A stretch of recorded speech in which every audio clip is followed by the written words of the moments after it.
Je pense qu'on a eu un discours très franc et très sincère avec les élus à la Knesset. C'était important aussi pour moi que certains maires français qui venaient en Israël puissent être avec leurs maires de villes jumelées. Par exemple, à la soirée de gala d'ouverture, pour vous donner un exemple, le maire de Meudon, qui nous a accompagnés, Denis Larguero, eh bien, avait invité le maire de Masquerade-Batia, sa ville jumelle, et donc, eh bien, nous l'avions invité et ça a permis des échanges.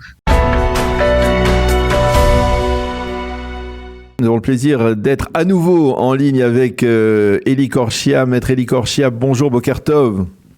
Bonjour Daniel. Président du consistoire central, à l'issue de cette convention nationale du consistoire que vous avez organisée, que vous avez planifiée, que vous avez orchestrée au cours des derniers jours. Alors Eli, un bilan, premier bilan à chaud de cette convention?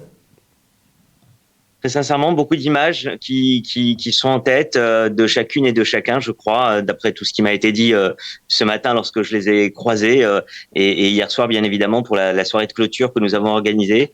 On a eu des moments très forts. On a eu la chance, vous savez, quand on écrit un programme sur le papier aussi dense, aussi riche pendant cette semaine, comme je l'avais fait, de voir que chacun des événements, chacune des séquences de ce programme s'est déroulée encore mieux qu'on l'aurait rêvé.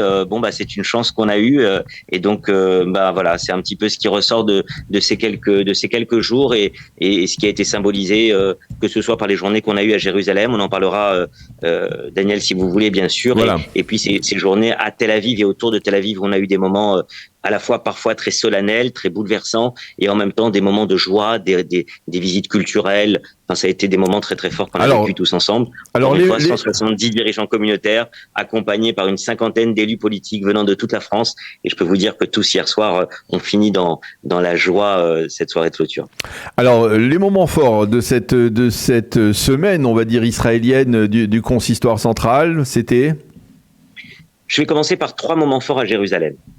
D'abord, sans doute, la réception à Yad Vashem que nous avons eue en présence du grand rabbin Meir Lo, une cérémonie en 3 temps, la visite de Yad Vashem, la cérémonie dans la crypte, où avec le grand rabbin de France, nous avons été présents, accompagnés de toute la délégation à l'intérieur de la crypte de Yad Vashem, et puis ensuite cette rencontre dans le grand auditorium de Yad Vashem, avec le grand rabbin Meir Lo, qui a été un des moments forts, un témoignage extrêmement puissant qui a marqué toute la délégation. La veille, nous étions pour la commémoration des attentats de Toulouse avec la famille Sandler, avec Eva, avec Samuel et Myriam, avec Jennifer. Nous étions réunis évidemment dans un moment aussi très très bouleversant en présence du grand rabbin d'Israël, Yitzhak Yosef, pour rendre hommage à Arié, Gabriel, Jonathan et Myriam Monsonego. Ensuite, si je devais donner un autre moment, ce serait peut-être au Kotel, lorsque nous avons été reçus pour une cérémonie au Kotel et une visite, bien sûr, avec tout le groupe. Et nous avons été reçus par le grand rabbin de Jérusalem, le Rav Shlomo Amar. Ça, c'est 3 moments, je crois, à Jérusalem qui ont été très, très importants. Parmi d'autres, nous avons eu un programme très chargé à Jérusalem. Et donc, il y a eu beaucoup de moments forts, dont une première soirée de gala avec la pianiste israélienne Dorel Golan, où toute la délégation était réunie dans les salons d'honneur de réception de l'Inbal. Et puis une soirée aussi à Kikar HaMuzika qui a ravi tout le monde, à la fois par un dîner avec les 230 personnalités de la délégation. Nous avons dîné à Kikar HaMuzika et ensuite dans l'auditorium que j'avais réservé de Kikar HaMuzika, on a eu un spectacle avec des artistes israéliens, Michael Grelzamer et d'autres, qui nous ont fait vivre une très très belle soirée. Ça, c'était pour quelques moments forts sur lesquels je voudrais revenir sur Jérusalem. Et puis ensuite, nous avons été à Tel Aviv et autour de Tel Aviv. On pourrait citer Abou Ghosh, cette rencontre incroyable qui nous a beaucoup impressionné, mais toutes et tous, qu'on soit dirigeant des communautés juives, qu'on soit président, administratrice, administrateur, présidente, rabbin ou grand rabbin présent, ou élu politique, je dirais même surtout les élus politiques dont beaucoup n'avaient jamais été en Israël. C'est cette rencontre à Abou Ghosh dans un village musulman avec le maire musulman qui a eu un discours qui nous a beaucoup plu, qui nous a touchés, avec le frère Olivier et le frère Louis-Marie Coudray qui étaient présents et qui ont aussi expliqué en quoi et comment en Israël, il pouvait y avoir cette coexistence des religions au sein de ce village d'Abou Ghosh. Toute la délégation a été reçue dans la grande salle du gymnase d'Abou Ghosh, et je peux vous dire que les discours qui se sont succédés, y compris celui du consul général de France à Jérusalem, René Trocaz, ont été vraiment un très très beau signal. Et comme je l'ai dit dans mon propre discours, cela a battu en brèche de la plus belle des manières l'accusation éhontée qui avait été faite par certains députés d'extrême gauche en France après les dernières élections législatives en voulant qualifier Israël d'un régime d'apartheid. Et quand on a vécu ce qu'on a vécu ce matin-là à Abu Ghosh, je pense que tous ceux et toutes celles qui étaient là, et notamment les élus, sénateurs, maires, députés qui retourneront ce soir en France, je peux vous dire que c'était un très très bel exemple de la coexistence qui existe en Israël. Et puis ensuite, il y a eu par exemple la cérémonie à Roglit, organisé avec le KKL, qui était un moment très fort à la mémoire devant le mémorial de la déportation des Juifs de France, avec cette forêt du souvenir qui était derrière nous et ce mémorial qui était devant nous. Nous avons eu là aussi des discours, des interventions très fortes qui ont eu lieu et c'était une cérémonie qui a beaucoup marqué les participants.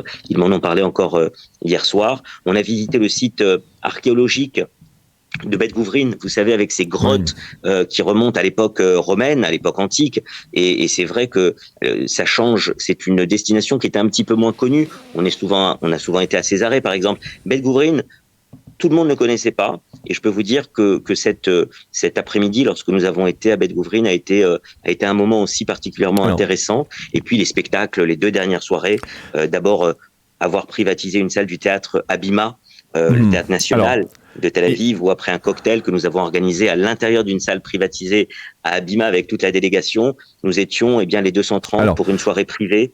Ce concert, cette création théâtrale et concert en même temps avec Steve Fuissa qui est venu depuis Paris et qui nous a suivis durant toute la semaine avec ses équipes de réalisation, Francis Huster qui a lu et qui a interprété des textes de grands auteurs, et notamment de grands auteurs juifs, et Isabelle Durin, la violoniste, et Maxime Zecchini au piano, qui nous ont enchantés sur scène, avec évidemment des interprétations de grandes musiques de films à thème juif. Alors, hier soir, on a fini en beauté au théâtre Centre Suzanne Dalal, avec un spectacle francophone, puisque c'est la semaine de la francophonie, et le groupe 100% Goldman qui est venu de Paris pour finir en beauté cette convention. Alors, on a donc tout le programme, on a eu un résumé de tout le programme et toutes les activités, mais je voudrais avoir votre appréciation sur les contacts que vous avez eus. D'abord avec la communauté francophone d'Israël, est-ce que vous avez réussi à palper, on va dire, les aspirations, les attentes de cette communauté? Comment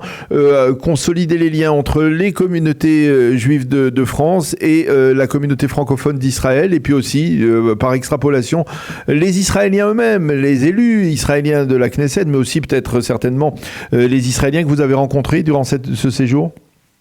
Bien sûr, on avait parlé, donc j'en ai pas reparlé. Si je vous refaisais tout le programme, les 15 événements de la convention, on en aurait pour peut-être plus qu'une heure. Non, à la Knesset, évidemment, il y a eu un moment très fort, une cérémonie où nous avons été reçus donc par le président de la Knesset, avec des députés, un panel de députés qui nous ont reçus. Vous étiez d'ailleurs présent en tant que modérateur, et ça a été un moment fort qui nous a donné des lieux d'échange. D'ailleurs, nous avons dit les choses avec une sincérité, les uns et les autres, avec nos mots, avec nos aspirations, avec nos contacts.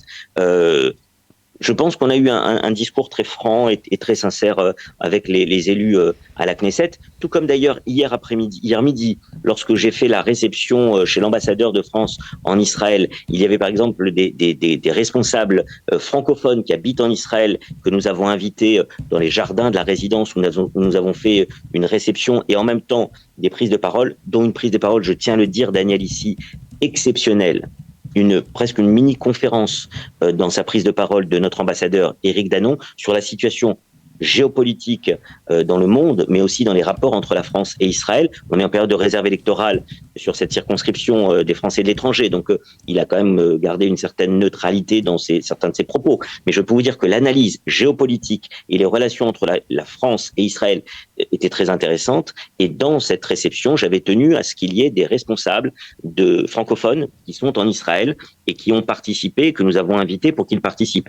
Tout comme il y a un point aussi important, Daniel, il faut en parler, c'était important aussi pour moi que certains maires français qui venaient en Israël puissent être avec leurs maires de villes jumelées. Par exemple, à la soirée de gala d'ouverture, pour vous donner un exemple, le maire de Meudon, qui nous a accompagnés, Denis Larguero, avait invité et m'avait demandé d'inviter le maire de Masquerade-Batia, sa ville jumelle, et donc eh bien nous l'avions invité et ça a permis des échanges. Tout comme hier à Tel Aviv, à la résidence de l'ambassadeur d'Israël, Michael Delafosse, le maire de Montpellier, qui était présent durant tout ce séjour avec son épouse, d'ailleurs lui était venu avec son épouse, eh bien était réuni avec le maire de Tibériade, capitale de la Galilée, qui est venu à la résidence de l'ambassadeur, et donc ça a fait aussi des échanges. Nous avons discuté aussi des relations entre les villes françaises et les villes israéliennes. Et puis par exemple à Roglit, j'avais tenu à ce que la prière de El Malé Rachamim, tenu à inviter des rabbins francophones israéliens qui sont ici dans des keilot, dans des communautés en Israël, et la prière a été célébrée par exemple par le Rav Drey, qui est un des rabbins francophones israéliens. C'était important aussi toutes ces relations et tous ces échanges que nous avons eus à la fois vis-à-vis des élus qui étaient là, mais à la fois aussi vis-à-vis des dirigeants des communautés juives. Eh bien, Maître Eli Korchia, merci beaucoup de nous avoir dressé donc ce premier bilan à chaud de cette convention nationale du consistoire central qui s'est tenue cette semaine à Jérusalem. On vous souhaite un bon retour à Paris. Merci beaucoup d'avoir accepté de répondre ce matin à nos questions. Bonne journée, à bientôt. Bonne journée.